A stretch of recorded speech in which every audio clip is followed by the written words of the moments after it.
로마서 5장으로 이제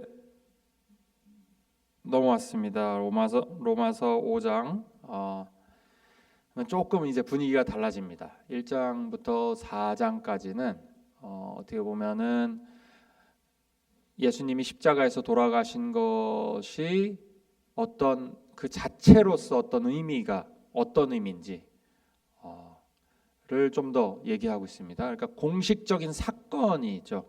퍼블릭 사건이에요. 이렇게 골방에서 이단들처럼 골방에서 우리끼리 뭔가 하나님이 나에게만 주셨다, 혹은 무하메드처럼 동굴에서 뭐 이렇게 나만 받았다, 아무도 못 보는데 나만 특별히 받았다. 몰몬들, 조셉 스미스도 마찬가지죠. 뉴욕 어디 건물 안에서 자기가 받았다고 그러죠. 혼자만. 그래서 그 동굴에서 나와서 골방에서 나와서 이제 나만이 내가 이제 프로핏이다 이렇게 말하는 것과는 달리 예수님의 십자가의 사건은 모두가 봤어요. 모두가 공식적인 사건이에요. 공식적인 사건. 그 아무도 부정할 수 없는 모두가 목도한 그런 사건이었고, 그것의 의미가 무엇인지 이제 1장부터 4장까지 간략하게 설명해 놨습니다. 하지만 굉장히 심오하죠. 결국은 우리가 4장까지 본 것은 내가 의로움이 없고 결국 하나님의 의로움을 가져와야 되는 겁니다. 어떻게 보면 말로 표현하자면은 하나님의 의가 나한테 적용이 돼야 되는 거예요. 그러려면 이제 믿음으로만 적용이 될 수 있다. 그래서 믿음의 이유가 뭐였죠? 그것을 믿음으로만 그렇게 행복한 삶을 살 수 있게 해주신 데는 하나님의 마음이 들어있다. 하나님이 그 믿음을 그 행복을 누구에게나 주시려고 그러고 그 행복을 개런티 하시기 위해서, 그 행복을 확실하게 해주시기 위해서. 그래서 참 우리에게는 가장 이 기독교, 캐톨릭도 아니죠.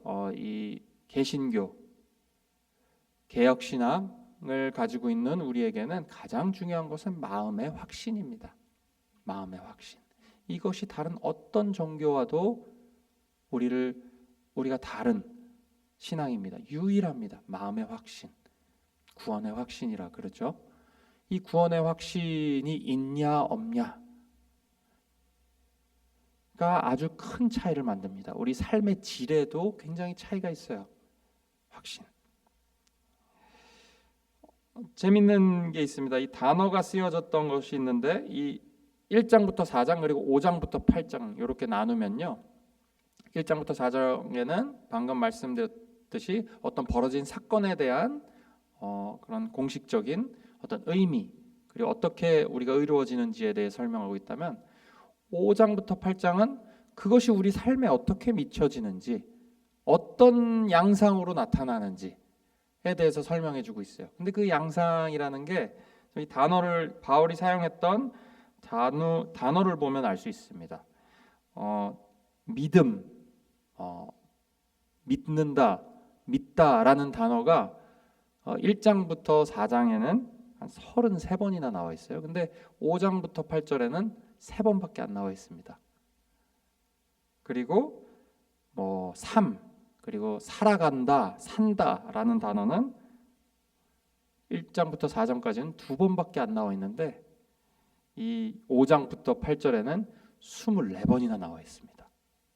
그러니까 지금 보시면은 그 1장부터 4장까지는 믿음이 중요하고, 이제는 5장부터 8장에서는 이제 살아가는 거, 이걸 그 믿음을 갖고 살아간다는 게 어떤 것인지, 그 살아가는 때 어떻게 살아가야 되는지를 좀 더 집중해서 얘기하고 있는 것이죠. 여기 또 재밌는 게 있습니다. 근데 그 삶이 어떤 삶인가? 단어의 횟수를 보면 좀 알 수 있어요. 죄악이라는 단어가 1장부터 4장에는 한 4번밖에 안 나와 있습니다. 근데 이 하말티아라는 이 죄라는 단어가 5장부터 8절에는 40번이 넘게 나와 있습니다. 40번이 넘게.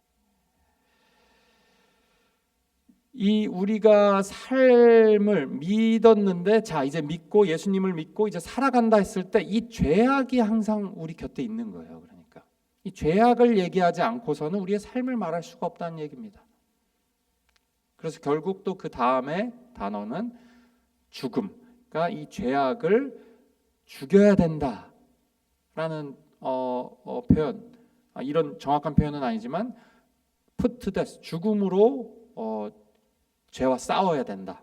이런 표현이 또 1장부터 4절까지는 거의 나와 있지 않습니다. 한 두세 번 나와 있는데 5장부터 8장까지는 똑같이 45번이 나와 있습니다. 죄송합니다. 41번 나와 있습니다. 그런데 그러니까 대충 이제 그 큰 그림이 보이시죠? 이 로마서 8장까지의 그림. 이제 5장부터 8장까지는 우리의 삶에 대해서 다루고 있는데 그 삶이 결국 우리가 싸워야 하는 삶인 것입니다. 죄악과 싸우고 항상 죄악이 내 옆에 떠나지 않는 그런 삶이라는 것이에요.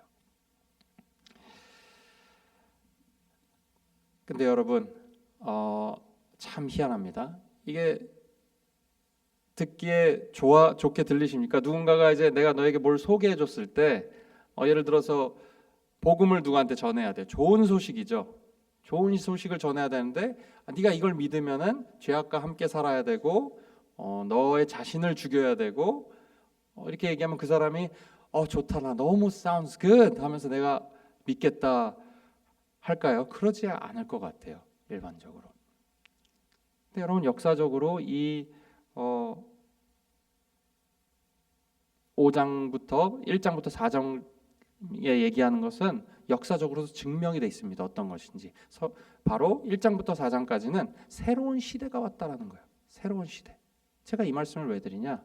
지금 새로운 시대. 어차피 죄악과 모두가 살아야 되는데 새로운 시대가 왔다. 이제는 어떤 시대냐? 그 죄악을 이길 수가 있는 시대가 왔다라는 거예요. 그 죄악을 죄악인지도 모르고 살았다면은 행복한 시대가 available 하다라는 거예요. 행복한 삶이 모두에게 available 하다는 거예요. 특별한 삶이 available 하다는 것이죠. 그리고 그 새로운 시대는 새로운 운동으로 펼쳐집니다. 운동으로. 그러니까 이 복음 믿는다는 게 지금은 이제 교회 오면은 이제 조금 내가 신앙생활 하는 것 같고 institutionalized 됐죠. 이제 기관들이 생기고 조직이 생겼습니다. 하지만 이 그리스도 신앙, 기독교의 탄생은 그러지 않았어요. 무브먼트였습니다. 무브먼트. 어떤 건물이 있는 것도 아니고요. 어떤 가버먼트에서 자 이제 이게 종교야 해서 만들어준 것도 아닙니다. 어떤 인간이 만든 것이 아니죠. 사람들이 갑자기 너나 할 것 없이 자발적으로 남들과 다른 삶을 살기를 자처하고 자신들이 예수의 제자라고 하기를 마다하지 않으며 목숨까지 아끼지 않고 그 특별한 삶을 살았다는 거예요. 그러니까 지금 새로운 시대는 이 특별한 삶을 살 수 있는 기회가 있는 시대입니다. 다시 말하면 그러면 그 새로운 시대에는 예수를 믿으면 모두가 잘 먹고 잘 사는 성공적인 시대를 말하는 것이었을까요? 한번 잘 생각해 보시면 좋을 것 같아요. 우리가 말과 항상 속이 달라요. 저도 그렇습니다. 내가 믿는 것을 자신 있게 말하지만 마음속으로 실제로 그렇게 믿지 않는 경우가 많습니다. 우리가 그리스도를 믿는다는 것은 잘 먹고 잘 사는다는 얘기가 아니라는 걸 누구나 동의하실 거예요, 여기서. 근데 내 마음속에 잘 먹고 잘 사는 걸로 가득 차 있다면 그럼 한번 우리 스스로를 점검해 봐야 합니다. 예수 믿고 교회 다니면 다른 사람들보다 조금 더 나아 보이거나 더 넓은 인맥을 가지게 되는 것, 그런 시대를 말하는 거였을까요? 이때 예수 믿고 교회 다니면 물질적으로 더 풍요로운 삶을 살게 되는 것을 의미했을까요? 사실 이것과는 정반대였습니다, 여러분. 이 새로운 복음 운동에 참여하는 사람들에게는 배신자, 혹은 이다나 혹은 좀 저급한 사람들 취급을 받았어요. 실패자라는 취급을 받았죠. 예수님도 어떻게 보면 가장 큰 실패자 중에 하나로 보였겠죠. 자기가 왕이라고 했는데, 자기가 하나님의 아들이라고 했는데 처절하게 죽어갔죠.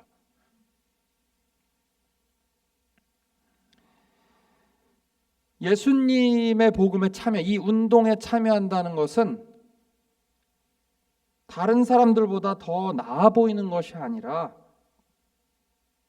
오히려 수모를 겪는, 아는 사람들도 등을 돌리는 수모를 겪어야 했다는 것이죠. 근데 왜입니다. 왜? 굳이 그런 것을 감수하면서 왜 그랬냐는, 우린 질문을 해야 돼요. 이걸 왜 질문해야 됩니까? 바로 그것이 우리의 신앙의 핵심이기 때문이에요. 우리를 살게 하는 것이기 때문에, 그리스도인으로서 우리를 구분짓는 것이기 때문이에요.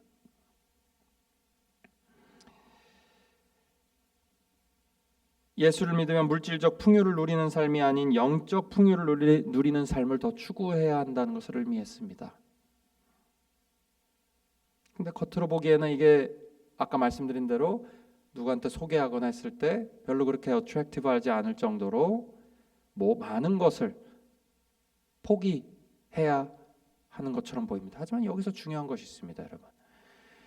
지금 어떤 조직에 들어가기 위해서 시험을 보거나 어떤 자격이 주어져야 되는 것이 아니죠. 방금 말씀드린 것이. 이 순서가 어떻게 되죠? 여기서 중요한 것은 이 사람들에게 무엇이 있었기 때문에 이 모든 것을 마다하지 않았던 것이지, 이 마다하지 않았기 때문에 이 사람들에게 무언가가 주어진 게 아니라는 것이에요.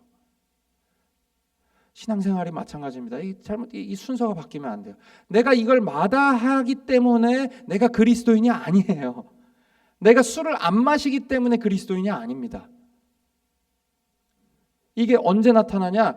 누군가 술을 마시면 너 술을 마시면 안 돼 라는 마인드 자체가 이게 바뀐 거예요. 마시지 않는다고 그리스도인이 되는 것이 아니라는 것이죠. 그것이 그리스도인의 핵심이 아니라는 것입니다.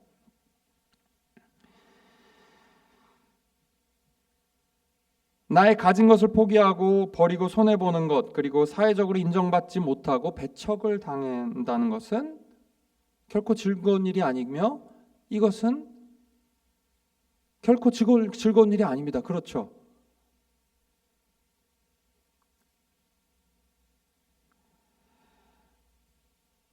이것을 즐거운 일이 아닌데도 불구하고 하는 것은 바보 같은 일입니다. 상식적으로 그렇죠. 근데 이 역사적으로 이 수모를 당하고 즐거운 일이 아닌데도 불구하고 이 사람들은 즐거워했다는 겁니다. 여러분, 무엇일까요? 그게 오늘 말씀을 통해서 보면은 여유입니다. 여유. 요즘 말로 하면 여유예요. 여유.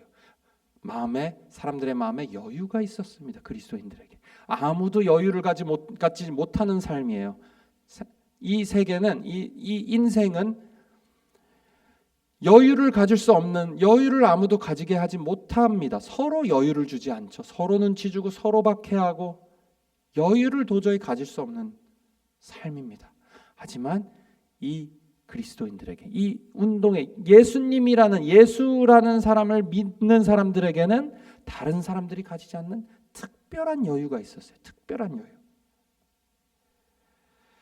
이 참여하는 사람들입니다. 결국 이 여유에 참여하는 사람들이에요. 우리는 그렇게 참여하니까 다른 것이 무슨 일이 벌어져도 나에게 괜찮아지는 여유가 생긴 겁니다.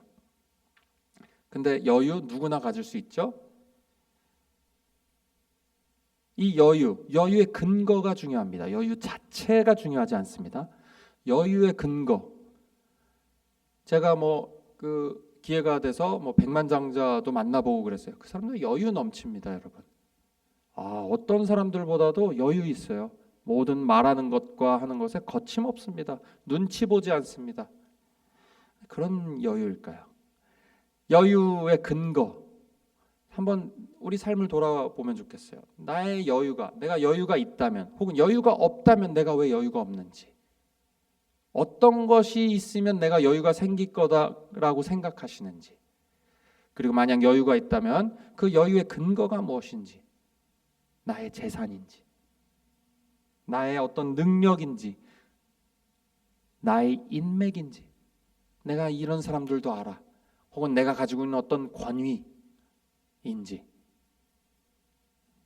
그리고 나의 자존감도 나의 여유가 될 수 있습니다. 난 자존감이 높은 사람이야. 내 자신에게 여유를 가지는. 근데 이런 것들의 여유를 가지면 이 여유의 근거가 사라지는 순간, 혹은 그게 위협을 받는 순간 그 여유는 거짓말같이 사라져 버립니다, 여러분. 그 백만장자가 가지고 있는 여유는 그 자신의 가진 것이었죠. 그럼 가진 것이라는 게 위협을 받게 되면 이때 여유도 함께 사라지는 것입니다. 근데 우리는 말로는 하나님을 믿는다 잘 얘기합니다. 쉽게 얘기하면서 불안한 삶을 살아야 계속 여유가 없는 삶을 삽니다. 마음에 여유가 없죠. 여유가 없으니까 신경질도 금방 납니다. 짜증이 금방 나죠. 화도 금방 나죠. 여유가 없어서 그래요. 이게 말로는 예수님을 믿고 내가 나의 주인이라고 하지만 우리 마음속에는 사실 그 여유의 근거가 다른 데 있고, 그 여유의 근거를 둘 것이 있기 때문에 그렇습니다, 여러분. 그러니까 그 둘 것이 없는 상황까지 가야 우리는 다시 한번 하나님께, 예수님께 여유를 드리겠노라고, 내 근거, 여유의 근거를 하나님께 다시 둡니다 하면서 눈물로 고백하죠. 그게 사실 은혜죠. 그래서 내가 어디에 내 여유의 근거를 두는지 보려면 그 여유가 없어지면 어떨까라는 한번 질문을 하시면 좋습니다. 나의 여유가 어디 있는가? 내 그것이 사라지면은 내가 어떨까? 한번 질문해 보셔야 돼요. 그리스도인들은 다른 사람들이 모르는 이 여유를 아는 사람들이고 여유의 근거를 아는 사람들입니다. 그럼 이 여유는 어디서 올까요? 다른 것이 아닙니다, 여러분. 이 여유, 그리스도의 사랑에서 옵니다. 사랑입니다. 다른 게 없습니다. 아이들을 보면 알 수 있어요. 사랑을 많이 받고 자라는 아이들은 소리 지르면서 다닙니다, 여러분. 뛰어다니고요. 뭐 꼭 그런 것은 아니지만 뭐 성향도 있겠지만 아이답습니다. 여유가 있어요. 저희 아이들도 저한테 여유가 많아서 막 문 열고 막 들어오고, 막 제가 뭐 하는데도 막 매달리고 그래요. 사랑을 받으면 그렇습니다. 사랑을. 근데 사랑을 받지 못했던 TV에서 저희가 볼 수 있죠. 사랑을 받지 못한 아이들은 두려움의 표정에 나와 있죠. 함부로 그렇게 하지 못합니다. 우리에게 주어지는 여유, 우린 다른 말로 마음의 평강이라고 하죠. 하나님과의 평강이다라고 되어 있는데, 이 관계의 평강인데 결국 그래서 여유는 사랑에서 옵니다.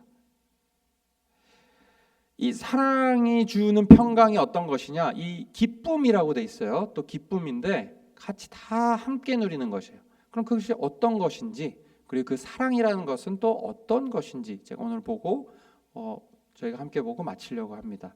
자, 그럼 이 여유라는 것은 무엇일까요? 이 평강, 사랑으로부터 오는, 내가 정말 사랑이라는 믿었을 때, 그리스도의 사랑을 믿었을 때 내가 얻게 되는 평강은 어떤 이미 누리고 계실지도 몰라요. 근데 내가 알아채지 못하는 것이죠. 이 평강이라는 것, 전쟁이 없는 상태의 평안입니다. 전쟁이 없는 거예요. 전쟁이. 어떤 공격도 없고 안전한 곳에서 마음껏 휴식을 취하는 그런 평안이야. 우리가 믿음으로 이 평안을 누릴 수 있다는 것이야. 이 기쁨도 우리가 막 점핑하고 항상 기뻐하는 것을만을 말하는 것이 아니라, 대부분은 우리가 누리는 그 여유와 평강은 이 전쟁이 없는, 나에게 공격이 없는 그런 평안이라는 것이에요.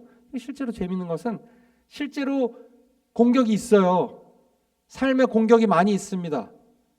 그런데도 내가 이런 평강을 마치 공격이 없는 것처럼 평강을 누릴 수 있게 된다는 것이에요.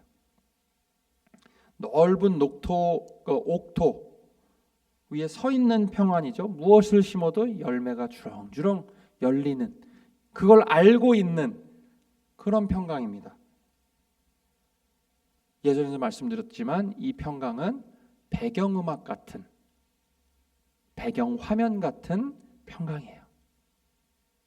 파운데이션 같은 평강입니다. 이 사랑이 주시는, 하나님의 사랑을 믿을 때 주시는 평강이에요.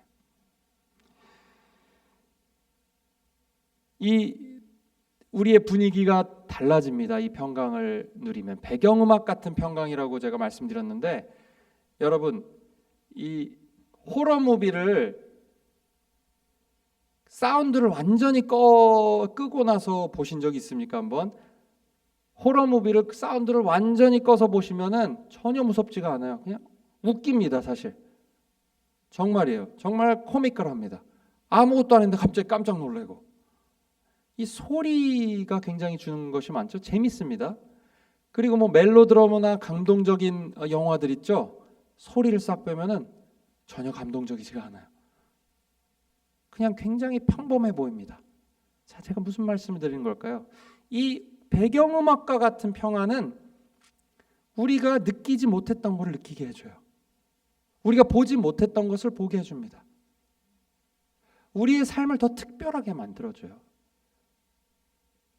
이 평안은, 이 배경음악 같은 평안은 항상 우리 마음속에 자리 잡은 사랑이 있기 때문에, 그리스도의 사랑이 우리 마음에 있기 때문에 무엇을 하든 무엇을 보든 특별합니다. 여러분, 그것이 여유예요. 특별한 여유. 이 특별한 평강은 그래서 고난 중에도 인내할 수 있게 해주고, 그렇기 때문에 우리가 잘 연단을 받을 수 있게 해줍니다. 3절이죠. 연단되는 과정을 통해서 또 내가 언젠가는 정금과 같이 나올 것이다 라는 소망이 생겨요, 마음에. 그리고 이것이 우리 마음의 즐거움이 된다는 것이에요.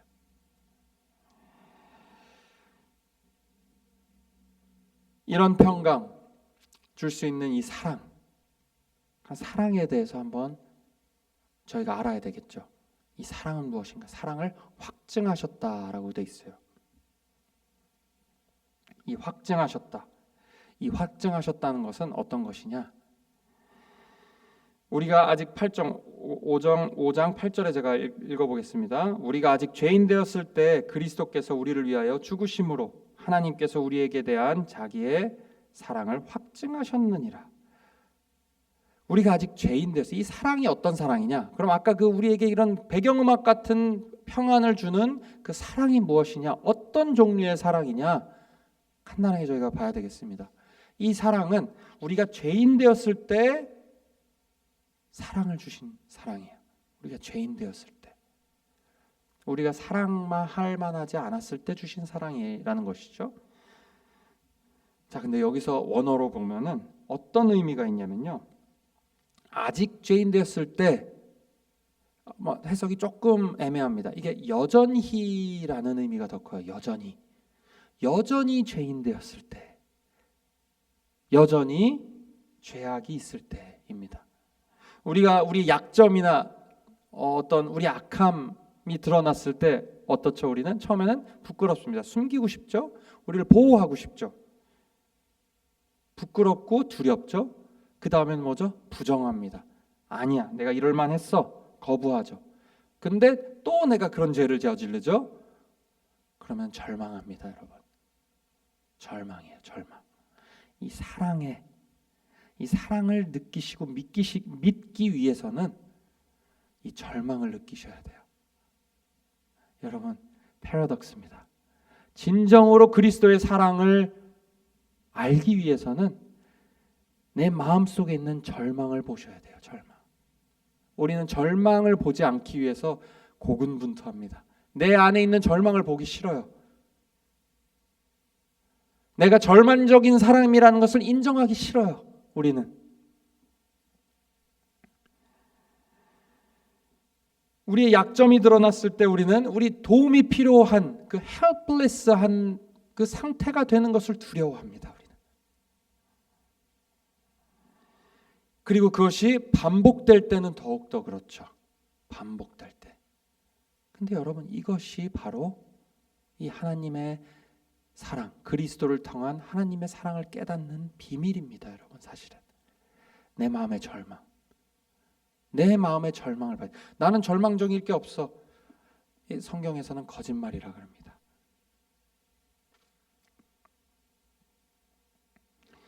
이 반복되는 여전히 죄인으로 남아있는 내 상태, 절망된 상태의 우리에게 사랑을 부어주셨다는 거예요. 여기서 이 사랑은 인간적인 사랑이 아니죠. 그러니까 인간은 그렇게 사랑할 수 없죠. 내가 사랑하려고 갔다가도 이 사람이 나를 핥히고 이 사람의 절망적인 모습을 보면 나는 사랑이 싹 사라집니다. 나의 절망을 같이 보죠. 우리는 같이 나락으로 가죠. 하지만 이 하나님의 사랑, 그것을 확증하셨다. 이 확증해라는 단어에는 여러 가지를 모은다는 얘기가 있습니다. 친구를 추천해 주거나 이런 의미가 있어요. 그럼 이 확증하셨다. 우리가 죄인 되었을 때, 아직 죄인 되었을 때, 여전히 죄인일 때, 우리의 절망임에도 불구하고 우리를 사랑하셨다라는 것은, 확증하셨다라는 것은 그냥 한 번만 알려주신 게 아니라는 것이에요. 한 번만. 그러니까 이 역사적으로 보면은 올드 테스먼트를 통해서 계속해서 하나님이 사랑을 보여주셨다는 것이죠. 우리 삶도 마찬가지예요. 하나님이 한 번만 사랑을 보여주시지 않으시고 계속해서 우리에게 절망적인 우리의 모습을 볼 때 계속해서 우리에게 사랑을 보여주신다는, 하나님의 마음을 표현하셨다는 거예요. 인간적으로 말하면은 하나님의 마음을 보여주시고 표현하셨다는 것이죠.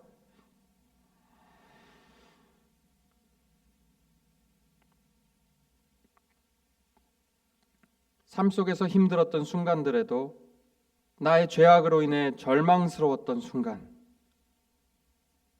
그 순간들에도 하나님의 사랑은 한 번도 나를 떠난 적이 없다라는 것을 우리가 알 수 있는 것이요.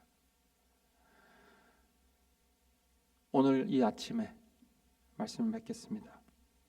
오늘 이 아침에 하나님의 그리스도를 통한 하나님의 사랑이 마음속 깊이 믿어지시기를, 그래서 하나님께서 주시는, 내가 이 절망적인 나의 상태임에도 불구하고 아무도 모르는 나의 절망적인 상태를 보고, 이 사랑은, 이 평강은 절망을 통과하지 않고는, 나의 죄악을 깨닫게 되는 이 절망적인 순간을 통과하지 않고는 누릴 수 없는 것이죠. 그것을 오늘 깨닫게 되시는, 나의 절망을 고백하시고 나의 마음속 깊이 있는 어둠의 그 절망을 고백하시고, 그럼에도 여전히 내가 너를 사랑한다, 내가 너를 확실히 사랑한다 라고 말씀하시는 주님의 음성을 들으시기를, 그래서 하나님이 주시는 놀라운 배경음악과 같은 평강을 누리시는 하루 되시기를 주의 이름으로 축원합니다. 제가 기도하겠습니다. 하나님, 저는 여전히 죄악과 함께합니다. 믿고 살아갈 때에 그 믿음을 적용하기가 힘들 때가 많습니다. 다시 넘어집니다.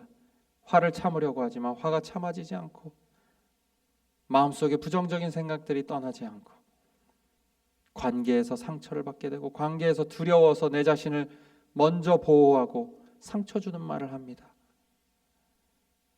아버지, 저희의 절망을 보게 하시고 절망을 봤을 때 주님께서 사랑으로 덮어주시옵소서. 마음속에 사랑을 부어주시옵소서. 아버지, 그래서 우리가 절망을 앞에 뒀을 때 놀랍게 역설적으로 더욱더 우리의 마음이 평안해지는, 우리의 절망을 마주했을 때 주의 사랑을 주시고 그리하여 더 큰 평강을 누리는, 우리 마음에 그 어떤 것도 줄 수 없는 여유가 생기는, 그래서 우리가 죄악과 싸울 때, 이 힘든 세상을 살아갈 때 하나님께서 주시는 놀라운 여유의 축복, 평강의 축복을 누리면서 살아가게 주님께서 축복하여 주시옵소서. 예수 그리스도의 이름으로 간절히 기도드리옵나이다. 아멘.